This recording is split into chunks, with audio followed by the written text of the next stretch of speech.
Magprito tayo ng fish. Hello guys, hindi ko na-record. Nagbibideo ako kanina pero hindi ko pala siya na-record. Ano ba yan? Sayang yung laway ko. Bulol-bulol pa naman ako, guys. Sige, ito po ulit tayo. Ayan, dito ulit ako sa backyard. Ayan.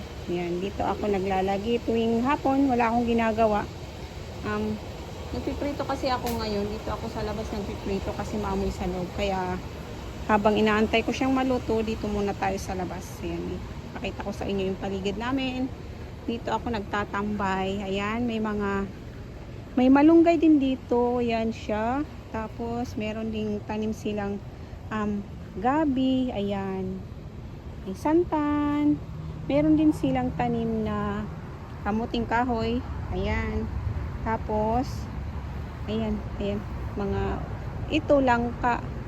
May tanim din silang langka. At nagtanim ako nung nakaraan, isang linggo na yata ito, nagtanim din ako ng mani. Tingnan natin kung matutubo siya ito. Nandito siya sa 3 paso na yan. Ayan. Ayan siya. Ayan siya, guys. Sana tumubo siya. Ayan, dito talaga ako naglalagi-lagi. Tuwing hapon, pag walang ulan, miikot-ikot lang ako dito. Minsan may rabbit dito. Ayun, nandun siya sa kabilang bahay. May rabbit. May rabbit doon. Oh. Ayun. Ayun. Hello. Ayun, may rabbit doon. Ewan ko lang kung nakikita yun siya, guys. Nandun sa kabilang gate. Nasa kabilang bahay. Nung nakaraan, nagtanim ako ng gumamela. Ito siya. First natanim ko dito. Nilagay ko sa paso ni Ate Arlene kasi yung mga tinanim niya dito sa paso is namatay na, kaya pinalitan ko siya ng gumamela. Kumuha lang ako dyan, pinutol ko, tapos tinanim ko siya dito. Parang tutubo naman siya kasi kaya natanggal na yung mga ibang dahon niya, pero ayan, meron na siyang parang bulaklak. Sana tutubo siya. Ayan, dito lang ako naglalagi-lagi.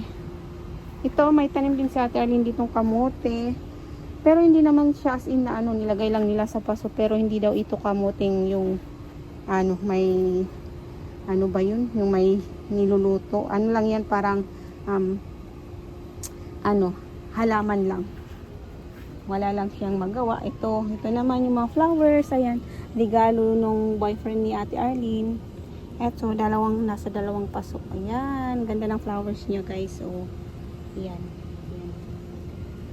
And to, minsan nagdidilig ako dito sa mga halaman nila dito, pero ngayon kasi umulan kanina, medyo malakas-lakas din, kaya hindi na ako magdidilig ngayon.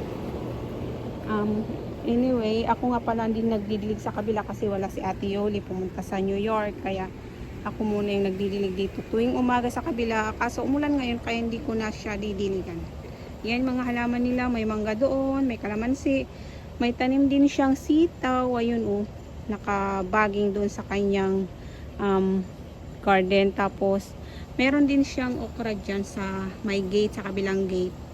Meron din siya dyan, pero hindi natin makita dito kasi natabunan siya ng bahay. Tapos meron din silang papaya dyan, may mangga.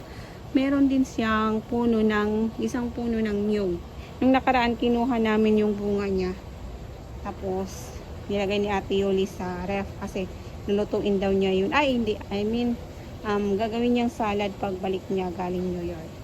Tapos meron din silang atis. Ayan, ang daming bunga, pero maliliit pa. Tapos meron din naman silang malunggay dito. Ayan, may malunggay. Ayan, malunggay sila dito. Kaso yung mga kasama ko sa bahay, hindi sila mahilig luto ng sinabawan or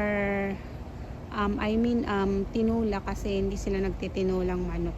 Hindi sila masyadong sa karne, mga sabaw, prito-prito lang. Or si Ariel, hindi rin siya kumakain ng karne, sinigang, kaya na-miss ko rin kahit pa paano magsinigang. Kaso yung nila dito, karne nila parang hindi naman kasi fresh na katulad dyan na bagong katay talaga sa palengke.